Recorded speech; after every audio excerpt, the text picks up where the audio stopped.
ಮಠಾಧೀಶರಿಗೂ ತಟ್ಟಿತ ಅಸ್ಪೃಶ್ಯತೆಯ ಭೀತಿ ಅಂತಕ್ಕಂಥ ಪ್ರಶ್ನೆ ಈಗ ಸಮಾಜದಲ್ಲಿ ಕೇಳಿ ಬರ್ತಾ ಇದೆ.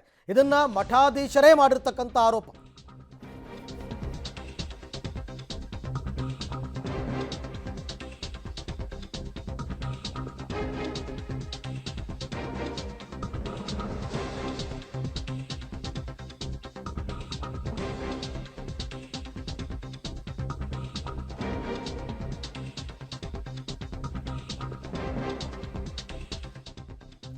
ಕನಕಪೀಠದ ಶ್ರೀಗಳಿಗೂ ಕೂಡ, ಈಶ್ವರಾನಂದಪುರಿ ಶ್ರೀಗಳಿಗೂ ಕೂಡ ಅಸ್ಪೃಶ್ಯತೆಯ ಬಿಸಿ ತಟ್ಟುತ್ತಾ ಅಂತ, ಜಾತಿ ನೆಪ ಒಡ್ಡಿ ಗರ್ಭಗುಡಿ ಪ್ರವೇಶಕ್ಕೆ ನಿರಾಕರಣೆ ಮಾಡಿದ್ರು ಅಂತ ಖುದ್ದು ಶ್ರೀಗಳೇ ಹೇಳ್ಕೊಂಡಿದ್ದಾರೆ.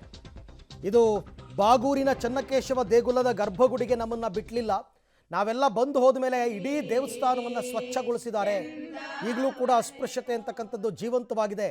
ನಾನು ಕುರುಬರ ಸ್ವಾಮೀಜಿ ಅನ್ನೋ ಕಾರಣಕ್ಕೋಸ್ಕರ ಗರ್ಭಗುಡಿಯ ಒಳಕ್ಕೆ ನಮ್ಮನ್ನು ಬಿಡಲಿಲ್ಲ ಅಂತ ಈಶ್ವರಾನಂದಪುರಿ ಶ್ರೀಗಳು ಹೇಳಿರ್ತಕ್ಕಂಥದ್ದು. ಈ ಘಟನೆ ನಡೆದಿರೋದು ಅಂದರೆ ಒಂದು ವೈಕುಂಠ ಏಕಾದಶಿಯ ದಿನ ಬಾಗೂರಿನ ಚನ್ನಕೇಶವ ದೇಗುಲಕ್ಕೆ ಇವರೆಲ್ಲರೂ ಕೂಡ ಹೋಗಿರ್ತಾರೆ. ಹೋದಂತಹ ಸಂದರ್ಭದಲ್ಲಿ ಇವ್ರನ್ನ ಗರ್ಭಗುಡಿ ದೃಶ್ಯದಲ್ಲಿ ತಾವೀಗ ಗಮನಿಸ್ತಾ ಇದ್ದೀರಾ. ಗರ್ಭಗುಡಿಯ ಒಳಗಡೆ ಬಿಳಿಯ ಬಟ್ಟೆಯನ್ನು ಧರಿಸಿರ್ತಕ್ಕಂಥವ್ರು ಕೆಲವರಿದ್ದಾರೆ, ನೋಡ್ತಾ ಇದ್ದೀರಾ. ಅದರಿಂದ ಮುಂಭಾಗದ ಪ್ರಾಂಗಣದಲ್ಲಿ ಈಶ್ವರಾನಂದಪುರಿ ಶ್ರೀಗಳು ಸೇರಿದಂತೆ ಕೆಲವರು ನಿಂತಿದ್ದಾರೆ. ಇದನ್ನೇ ಅವರು ನಿನ್ನೆ ಪ್ರಸ್ತಾಪ ಮಾಡಿರೋದು. ಪಕ್ಕದಲ್ಲಿ ಒಂದು ಬಾಗೂರು ಅಂತ ಇದೆ, ನಾನು ಆ ದೇವಸ್ಥಾನ ಒಳಗೋದೆ ಅಂತೇಳಿ ದೇವಸ್ಥಾನ ತೊಳೆದಾಕ್ಬಿಟ್ರು. ಇಲ್ಲೇ ಪಕ್ಕದಲ್ಲಿ ಚನ್ನಕೇಶವ ದೇವಸ್ಥಾನ ಅಂತಿದೆ. ನನಗೆ ಗೊತ್ತಿಲ್ಲ ಅದು ಮುಜರಾಯಿ ದೇವಸ್ಥಾನ. ನಾವು ಅವತ್ತು ಸ್ವಲ್ಪ ಗೊತ್ತಾಗಲಿಲ್ಲ ನನಗೆ ಇದು ಮುಜರಾಯಿ ದೇವಸ್ಥಾನದ. ಅವತ್ತೇ ನಾನು ಇಲ್ಲಿ ಕನಕದಾಸರು ಪ್ರತಿಭಟನೆ ಮಾಡಿದ್ರಲ್ಲ ಉಡುಪಿಯಲ್ಲಿ, ಹಂಗೆ ನಾವು ಪ್ರತಿಭಟನೆ ಮಾಡಿಬಿಡ್ತಿದ್ವಿ. ಇದು ಮುಜರಾಯಿ ದೇವಸ್ಥಾನ ಕಣೆ, ಸುಮ್ಮ ಒಳಗೆ ಬಿಡ ಅಂತೇಳಿ ನಮ್ಗೆ ಗೊತ್ತಾಗಲಿಲ್ಲ.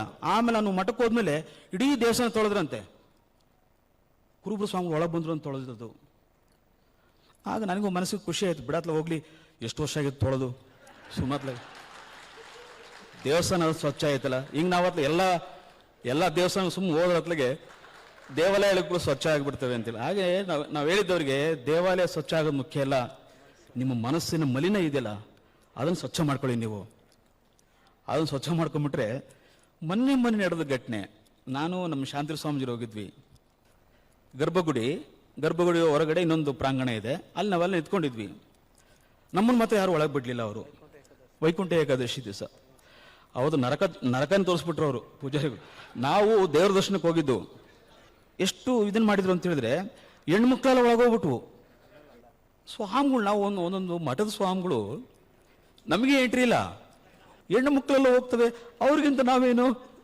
ಅದನ್ನು ಯೋಚನೆ ಮಾಡಿದ್ವಿ. ಮುಂದಿನ ವರ್ಷದಿಂದ ಚನ್ನಕೇಶವ ದೇವಸ್ಥಾನಕ್ಕೂ ಕೂಡ ನಾವು ಹೋಗೋದಿಲ್ಲ. ಯಾಕೆ ಹೋಗ್ಬೇಕು ಹೇಳಿ? ನಮ್ಮನ್ನು ಅಲ್ಲಿ ನಿಲ್ಲಿಸಿ ನೀನು ಕುರುಬ್ರನು, ನೀವು ಉಪ್ಪಾರನು, ಹಂಗ ಹೋಗೋಣ ಬಿಡಿ, ನಿಮ್ಮ ಮಾತನ್ನ ನಾವು ಗೀಕರಿಸ್ತೀವಿ. ದೇಶಕ್ಕೆ ಸ್ವಾತಂತ್ರ್ಯ ಬಂದು 75 ವರ್ಷಗಳ ಕಳೀತು. ನಾವು ಯಾವುದೋ ಕೆಲವು ಕುಗ್ರಾಮಗಳಲ್ಲಿ ಈ ರೀತಿ ಅಸ್ಪೃಶ್ಯತೆ ಇನ್ನೂ ಜೀವಂತವಾಗಿರೋದ್ರ ಬಗ್ಗೆ ವರದಿ ಮಾಡ್ತಾ ಇರ್ತೀವಿ.